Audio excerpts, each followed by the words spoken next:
امیہ ابن خلف مکے کے سرداروں میں سے ایک اہم سردار تھا جو کفر اور شرک کا بہت بڑا پیشوا اور اسلام اور مسلمانوں کے حق میں روئے زمین کا ایک بہت بڑا شیطان تھا۔ ایک دن اس کو پتا چلا کہ اس کے کسی غلام نے بتوں کو پوجنے سے انکار کر کے کسی اور کو معبود بنا رکھا ہے۔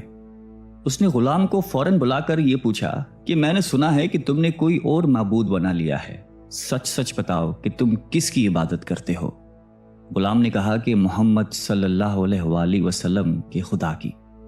امیہ غصے سے لال پیلا ہو گیا اور کہنے لگا کہ محمد کی خدا کی پرستش کرنے کا یہ مطلب ہوا کہ تم ہمارے مقدس بتوں کے دشمن بن گئے ہو۔ سیدھی طرح راہ پہ آ جاؤ ورنہ ذلت کے ساتھ مارے جاؤ گے۔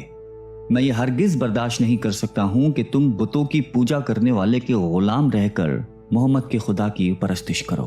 وہ غلام جو توحید کا سچے دل سے شیدائی ہو چکا تھا، اس نے بے دھڑک امیہ کو جواب دیا کہ میرے جسم پر تو تمہارا زور چل سکتا ہے، لیکن میں اپنا دل اور اپنی جان محمد صلی اللہ علیہ وآلہ وسلم اور اس کے خدا کے پاس رکھ چکا ہوں۔ اب اللہ کی عبادت ہی میری زندگی کا مقصد ہے اور تمہارے خود سے بنائے ہوئے بتوں کو پوجنا میرے بس کی بات نہیں ہے۔ یہ جواب سن کر امیہ بن خلف غیظ و غضب سے دیوانہ ہو گیا۔ ایک غلام نے اسے بے دھڑک جواب دے دیا تھا۔ اس نے کڑک کر کہا کہ اچھا تو پھر اپنی بے دینی کا مزہ چکھ، دیکھوں گا میں کہ محمد اور اس کا خدا تجھے کیسے بچاتے ہیں۔ امیہ کے تشدد شروع ہو گئے۔ مکہ کی زمین گرمی کے سبب بڑی مشہور تھی۔ امیہ اپنے غلام کو دوپہر کی تپتی دھوپ میں زمین پر لٹا کر سینے پر بھاری پتھر رکھ دیتا تھا کہ وہ کروٹ نہ لے سکے، پھر کہتا تھا کہ محمد کے دین سے باز آ جاؤ، لیکن اس ظلم کے باوجود بھی اس غلام کے منہ سے سوائے احد کے کچھ نہیں نکلتا تھا۔ امیہ مزید غضبناک ہو کر اذیتیں مزید بڑھاتا جاتا۔ ایک مرتبہ تو امیہ نے ظلم کی انتہا کر دی۔ پورا ایک دن اور پوری ایک رات غلام کو بھوکا پیاسا رکھا اور تپتی ہوئی ریت پر لٹا کر اسے تڑپنے کا تماشا دیکھ رہا تھا۔ اس کی یہ کوشش بھی غلام کو حق سے نہ ہٹا سکی۔ آخر تھک ہار کر امیہ نے مکے کے بدماش لڑکوں کو بلایا اور ان سے کہا کہ اس غلام کو اتنی اذیتیں دو کہ یہ محمد اور اس کے خدا کا نام لینا بھول جائے۔ یہ لڑکے امیہ کی خوشی حاصل کرنے کے لیے اس بے بس غلام کو بری طرح مارتے پیٹتے تھے۔ جسم کے کپڑے اتروا کر لوہے کی چادریں پہنا کر تپتی دھوپ میں کھڑا کر دیتے تھے، لیکن غلام کی زبان سے احد کے سوا کچھ نہیں نکلتا تھا۔ اسلام کی راہ میں یہ بے پناہ اذیتیں سہنے والے صحابی کوئی اور نہیں بلکہ حضرت بلال حبشی رضی اللہ تعالیٰ عنہ تھے۔ انہی ظلم و ستم کے دوران ایک دن حضرت ابو بکر صدیق رضی اللہ تعالیٰ عنہ کا ادھر سے گزر ہوا۔ آپ رضی اللہ تعالیٰ عنہ نے امیہ سے فرمایا کہ اے امیہ، اس بےکس اور مظلوم پر اتنے ظلم و ستم نہ کر، اس نے تمہارا کیا بگاڑا ہے؟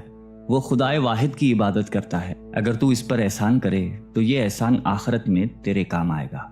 اس پر امیہ نے نہایت حقارت سے کہا کہ میں تمہاری اس خیالی آخرت کے دن کو نہیں مانتا، جو میرے دل میں آئے گا میں تو وہی کروں گا۔ صدیق اکبر اس جواب پر کافی افسردہ ہوئے، لیکن پھر بھی آپ رضی اللہ تعالیٰ عنہ نے اسے سمجھایا کہ اس مظلوم پر ظلم و ستم کے پہاڑ توڑنا تیری شایان شان نہیں ہے۔ جس پر امیہ نے تنگ آ کر کہا کہ اگر تم اس کے اتنے ہمدرد ہو تو اسے خرید کیوں نہیں لیتے؟ حضرت ابو بکر صدیق جھٹ تیار ہو گئے اور فرمایا کہ بولو کیا دام لوگے؟ امیہ نے کہا کہ تمہارے پاس ایک غلام ہے جس کا نام فسطاط رومی ہے، وہ مجھے دے دے اور اس کو لے جا۔ حضرت ابو بکر صدیق رضی اللہ تعالیٰ عنہ فوراً ہی راضی ہو گئے، جبکہ امیہ کا خیال تھا کہ فسطاط ایک نہایتی کارآمد غلام ہے جس کی قیمت زیادہ ہے اور حضرت ابو بکر صدیق رضی اللہ تعالیٰ عنہ اسے دینے سے انکار کر دیں گے، مگر آپ فوراً راضی ہو گئے۔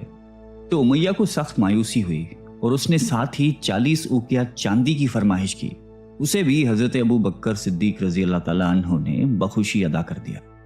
حضرت بلال رضی اللہ تعالیٰ عنہ کو ساتھ لے کر دربار رسالت میں حاضر ہوئے اور سارا ماجرا کہہ سنایا۔ آپ صلی اللہ علیہ وسلم نہایتی خوش ہوئے اور فرمایا کہ ابو بکر، اس کار خیر میں مجھے بھی شریک کر لو۔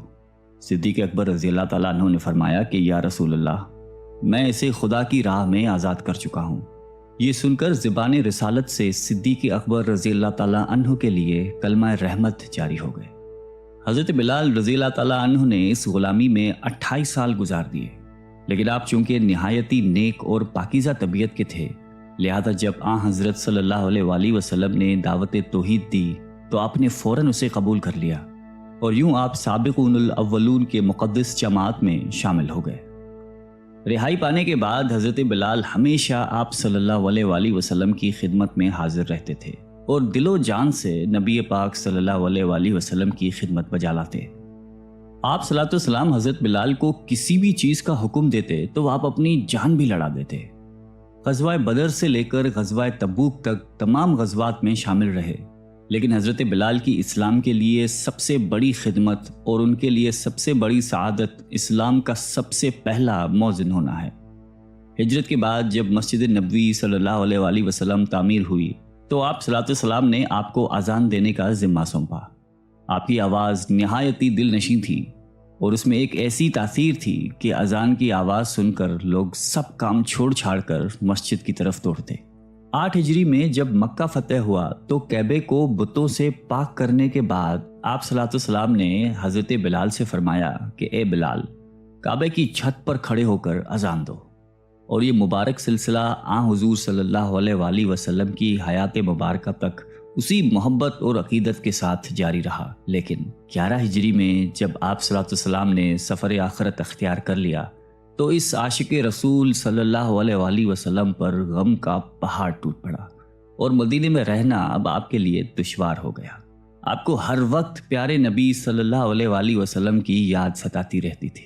آپ صلی اللہ علیہ وسلم سے آپ نے سنا ہوا تھا کہ مومن کے لیے سب سے افضل عمل جہاد فی سبیل اللہ ہے، لہٰذا آپ رضی اللہ تعالیٰ عنہ خلیفہ اول حضرت ابو بکر صدیق کی خدمت میں حاضر ہوئے اور جہاد پر جانے کی اجازت طلب کی، لیکن حضرت ابو بکر صدیق رضی اللہ تعالیٰ عنہ نے آپ کو خدا کا واسطہ دے کر کہا کہ مجھے اس بڑھاپے میں تنہا چھوڑ کر مت جاؤ۔ تو حضرت بلال نے اس شرط پر ابو بکر صدیق رضی اللہ تعالیٰ عنہ کی بات مان لی کہ اب وہ رسول اللہ کے بعد کسی کے لیے اذان نہیں دیں گے۔ حضرت ابو بکر صدیق رضی اللہ تعالیٰ عنہ نے ان کی یہ بات مان لی، لیکن آپ کے دور خلافت کے بعد خلیفہ دوم حضرت فاروق اعظم رضی اللہ تعالیٰ عنہ کے دور میں بھی جب بیت المقدس کی تسخیر کے لیے شام جانا پڑا تو وہاں عیسائیوں سے صلح نامہ طے پانے کے بعد حضرت عمر فاروق رضی اللہ تعالیٰ عنہ نے ایک خطبہ دیا اور حضرت بلال سے درخواست کی کہ آج جب کہ قبلہ اول پر توحید کا پرچم لہرا دیا ہے تو اس باعظمت موقع پر اگر آپ اذان دیں تو ہم آپ کے مشکور رہیں گے۔ حضرت بلال نے یہی اذان دینی شروع کی تو صحابہ کرام کو عہد نبوی کی مبارک یاد تازہ ہو گئی اور ان پر رخت طاری ہو گئی۔ شام کے معرکے کے بعد حضرت بلال نے شام ہی کے ایک گاؤں میں رہائش اختیار کر لی، کیونکہ مدینے میں ہر وقت آپ کو آپ صلی اللہ علیہ وسلم کی یاد ستاتی رہتی تھی۔ لیکن ایک دن آپ نے خواب میں آپ صلی اللہ علیہ وسلم کی زیارت کی۔ آپ ان سے فرما رہے تھے کہ اے بلال، کیا ابھی وقت نہیں آیا کہ تم ہماری زیارت کے لیے آؤ؟ اس خواب نے آپ کو بہت تڑپا دیا اور آپ بیتاب ہو کر فوراً مدینے روانہ ہوئے۔ مدینے پہنچ کر حضرت بلال نے روزہ اقدس پر حاضری دی اور اس درد سے روئے کہ حاضرین بھی اشکبار ہو گئے۔ وہیں حضرت امام حسن رضی اللہ تعالیٰ عنہ اور حضرت حسین رضی اللہ تعالیٰ عنہ بھی موجود تھے۔ نانا کے پیارے نواسوں کو آپ نے اپنے ساتھ چمٹایا اور بے تحاشا چومنے لگے۔ حضرت حسن رضی اللہ تعالیٰ عنہ اور حسین رضی اللہ تعالیٰ عنہ نے آپ سے اذان فجر کی فرمائش کی، بھلا اس میں رد کرنے کی کہاں گنجائش تھی۔ اگلے دن جب فجر کا وقت ہوا تو آپ نے اذان دینی شروع کی۔